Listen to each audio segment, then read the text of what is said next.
remember when the van came in, they pulled my back open. I was chained like this, walk like this. Then one warder that was transporting me said, now you gaan kak, you gaan met your alien now. And I started to say, hey, things are going to happen. They're here for murders, they commit political murders, they plant bombs and things. They was called the terrorists at the end of the day. The boat, the Dayas, was the most popular boat to take prisoners to Robben Island and back, because we can lock prisoners very well into the boats. After torturing the things, they already still psychologically break, because they was tortured, shocked, electrical shock and all these things to get information out of them, to sentence them. Now they feel in a way relaxed, the sentence, they are sentenced now, they're going forward in their sentence and looking forward for the day of release after 15 years. But now they must still go through a hell of a lot before they reach that time for release. We stripped him naked. He stand naked to the wall. And we will let him stand like that. And everybody passing the passage will see this naked prisoner standing there. And then the warder will come and write down, oh, tattoo on the left side of the elbow. Oh, yes, there's a mark here. Who stabbed you here? No, it was a shoot. Okay, they shoot him here. And what happened here on your chest? There's a big cut on your chest. Where was you in a gorilla fight? No, it was accident. We will take all these things. And why your penis is so long? Why you cut it shorter? You can't want to rape people outside, ne? And we will take all these things. We will taught in a way, we will tell him bad about his body when we take him up. Now we ask him, who is your family? He will say, no, my mother is Mrs. So-and-so and my father is so-and-so. Have you got brothers? No, I don't have brothers. Sisters? No, I've got a sister. Now he gives the sister. Addresses, please. Now they give the addresses. Prisoner, all what he gave us, his mother and father's, his sister's address. You've got no brothers, you've got no friends, he said, you've got nothing. Fine. Now a letter comes from the outside. Prisoners, here a friend write to Tulani Mabasu, my friend, I miss you. How is you coping on Robben Island? We said, yo. This guy said he's a friend of Tulani Mabasu. No, refer to security branch. Security branch go to this guy's house, arrested him, take him in, not torture him, but interrogate him and ask him, why you write to the terrorist? Who is he? No, it's my brother. No, that man on Robben Island have no brothers. He said he don't have a brother. And then they interrogate him so much and said, if you write to him again, we'll lock you up. We will sentence you with him, then you can visit him in Robben Island. So they let the guy go again. Now the family visit Tulani, said to his mother, hey, your brother tried to write to you, but the police arrested him, interrogated him about a letter he wrote. He will get this message. Now we will write a letter to his brother. We said, sorry, Tulani, I see this letter is to your brother. We can't send you out because you don't have a brother. He will say, no, I've got a brother outside. We said, no. Let us look in your file. You've got a mother, father, and a sister. You can't write to a brother. Now he's cut to writing to his brothers, of his friends. Or maybe it's a friend. He said he want to write to his friend. Now he don't have contact with him. Now, sometimes he will send a message in between the lines out through his mother to his friend that is coping. That letter is confiscated. We stop the letter. The letter is not reaching outside. But we take it from his quota. He wrote a letter to his mother. His quota said he can maybe write 2 letters a month. Now we write it in. The letter is gone, but in the meantime, the letter is just burnt, thrown away. He should put on his file, especially when it's registered. That's how we break the prison psychologically, by letters, communications, and also punishment, food. You know, when the person misbehaves, we put him 5 days spare diet. We just put the porridge, meal porridge inside in the plate. We shake it like that, throw the porridge out, that you just see the white porridge at the bottom, very thin, millimeter thin. We put it in, that is his breakfast. And for lunch, you just put muli rice sauce inside. You just have the sauce of the muli rice, it's also very thin, that's for lunch. In the evening, you put a half mug of soup, which was it's like pure water. You drink nothing else. That was for 5 days. When a prisoner comes out, he's pale white, he can't even breathe. He's so weak. After 5 days, no food. What about 20 days spare diet? It's worse. For me today, if I look back, what they gone through, I feel they was really suffering. It was really hardship, it was really pain for them. And personally, I will think, if it must happen again, that we're in the same position, if I can turn the watch back, I should have been more compromising him, help them, assist them, make life a little bit easier for them in prison. But that, yes, I was just obey the rules and regulations which was put in front of me.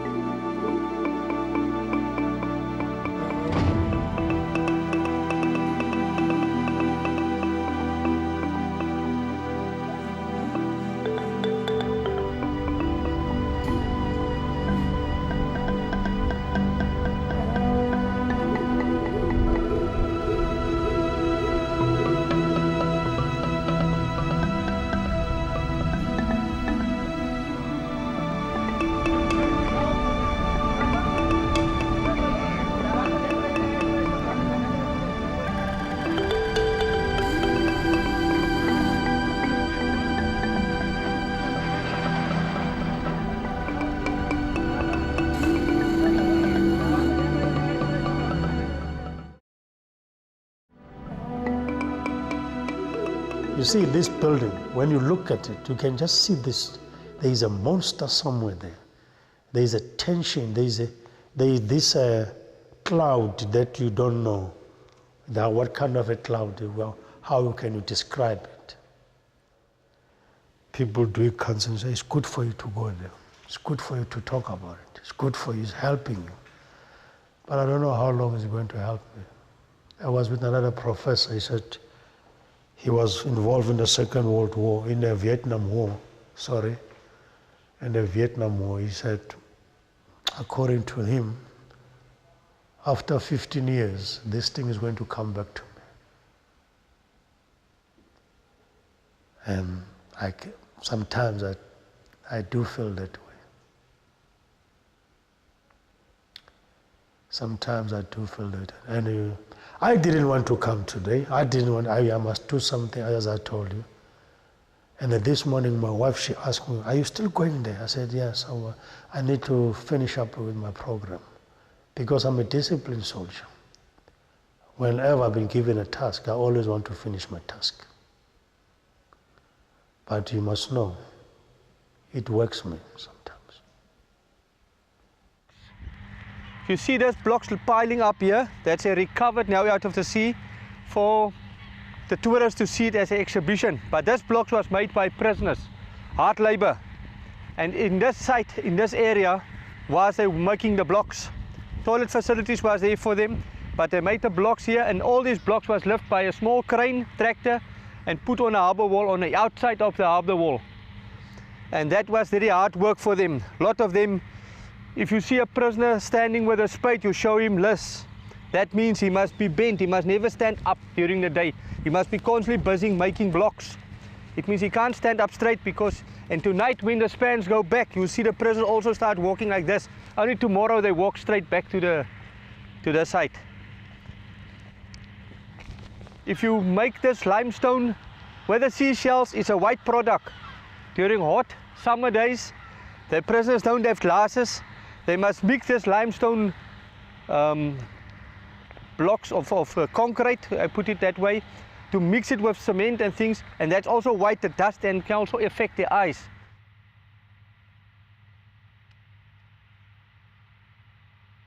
Here's 1986, the time of Tulani, Mabasu's time. We was taught by the government and said to keep the prisoners busy, to keep their mind out of doing wrong things while they're inside prison, and let them sweat and let them work and try to break them, become a human being. They believe they are all animals coming from the outside. They was not professionally human beings because they don't know how to work, and we taught them how to work here by let them make blocks, work limestone quarries, work putt spans, work boss bow spans. But we was not famous people from the outside world because we was oppressors for these people which we kept in prison on Robben Island.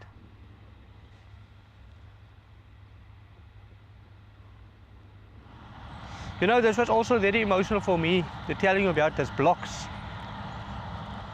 This was my son's first work when he started working after he left school to become a diver, you know, commercial diver. And he was working here, harvesting these blocks. And today to walk there and to think my son have part in taking and putting it back here for people to see was for me very painful because now it will be 3 years this year when he passed away. En elke jaar met sy herdenking van sy dood sit ons blomme daar op die hawe neer. Wat ons hom onthou, nie vergeet nie, want dis die plek waar ek hom gesien het, waar hy gelukkig was, wat hy geniet het en hom voluit gelewe het.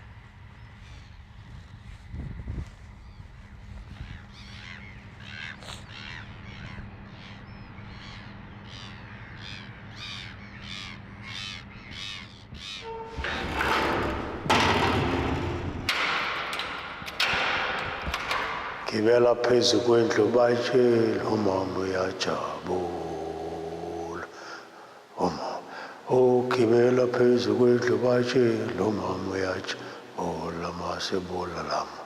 So mother, she's happy when you kill the Boers.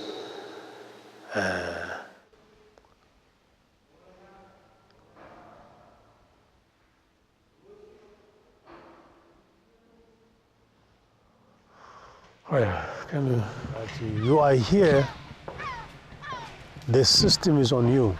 It's working in your mind. They control you, they control your body, they control everything. They've instilled a state of fear. The sound of the keys, it keeps you awake. That is torturing itself. It keeps you awake all the time because you don't know what they're coming to do. You got nightmares. You have nightmares. I had a nightmare. Feel as if this place is hot. You feel cold. And you sleep, you think someone is pressing you down, losing the breath.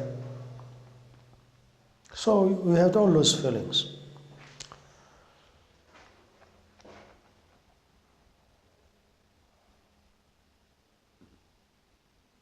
We had all those. They break you from the first prison, from detention, they break you there too. They break you all the way up. So breaking, my man, you can define it in many ways. But I came under severe situation. It wasn't easy, my man. And sometimes I even wanted to know why I'm alone. Why me? Why me? But I couldn't come up with what they want. Even today, when I'm sleeping at home, I don't have a life. I can't enjoy life with people.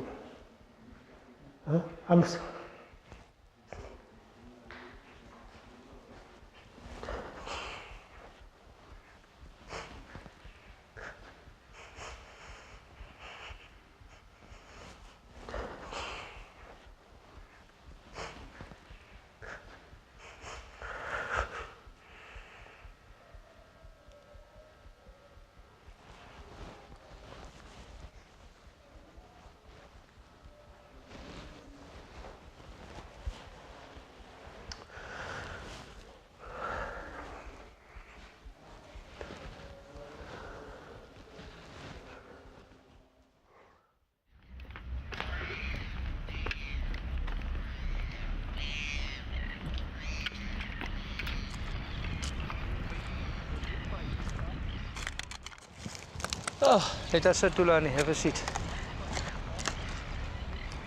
I like your sandals. Yeah, it's like the prison sandals. This is a Zulu boy. So when you go home, this is you'll feel our Zulu wearing this. There were no shoes that time. But are you Zulu? I'm a Zulu. Okay. We can't find it in Cape Town. It's only me wearing this one. Okay. And they made it there by hand? Yeah. You see a tire, car tire? Huh? Old tire. Out of tire? Yeah, this tire. The top tire. Also? Yeah. Okay. You see these tires with the, what you call the white rubber? Yes, that is that one. They cut it and then they do it nice. It's a rubber. It's a tire. And my tire see the sole is worn out now. I need to buy a new tire. New tire. Yeah. For these prisoners on Robben Island, we was informed they're the biggest terrorists in the country. They're the ones who kill our children on the borders, our youth who's going to the border. All white children was forced to go for military training that years. And they was killed there, and a lot of my friends died on the border, and I must hate them. You must understand, in our thinking, we knew that people have been indoctrinated. Christo was indoctrinated like any other ones. Because when you look at us, he saw terrorists, people who are very dirty, people who are very dangerous. And then he have to go according to orders. But eventually, as a history, he started to realize what kind of a human being are we. And he played his part, and a very important one, very crucial. The part that we as prisoners were longing, and the most important, information. Information to us was very critical. So he was one of the people who helped to make that we must be informed about the situation. And he was one of the guy who's changed his mind and become so lenient and understanding us better than others, better than his superior. And he done a lot of things, and he was a good smuggler.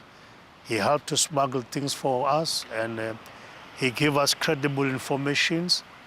And so he did, and in fact he put himself at risk, even by smuggling a child to give it to Mandela. And after release, when we met each other, we are we talk about things which happened, which was bad. And we worked through that, and I said, hey, I feel sorry for that years which I burned those letters. I was just doing my job of the government of the time, respect the government of the time. But I feel sorry that I break the communication, but I'm so happy to come out alive out of this situation, that we can talk about it today. We can forgive each other for what we have done to each other. Even in prison, the prisoners was also doing bad things against the water sometimes, you know, because they hate us as their enemies. And they was my enemy too. But we become friends. And then Tulani was one of the prisoners I met in prison. And he was the first one who invited me for dinner. And I spent with him the evening with his friends. And we could have cool drink things together and eat nice that evening. And my wife said, is that a terrorist you visiting? I said, yes, that's a terrorist I looked after. She said, he looked so harmful that he could have not done something. I said, he was just standing up for the right for these people. You know, and after that, I started working in the Constitutional Assembly, where I walked in Parliament. All the people walked in Parliament was my ex-prisoners, from ministers to members of Parliament. And then after that, I started working on Robben Island, worked together with ex-prisoners, and we could have talked and exchanged views of the time of hardship. We can talk about how we forgive and forgive each other.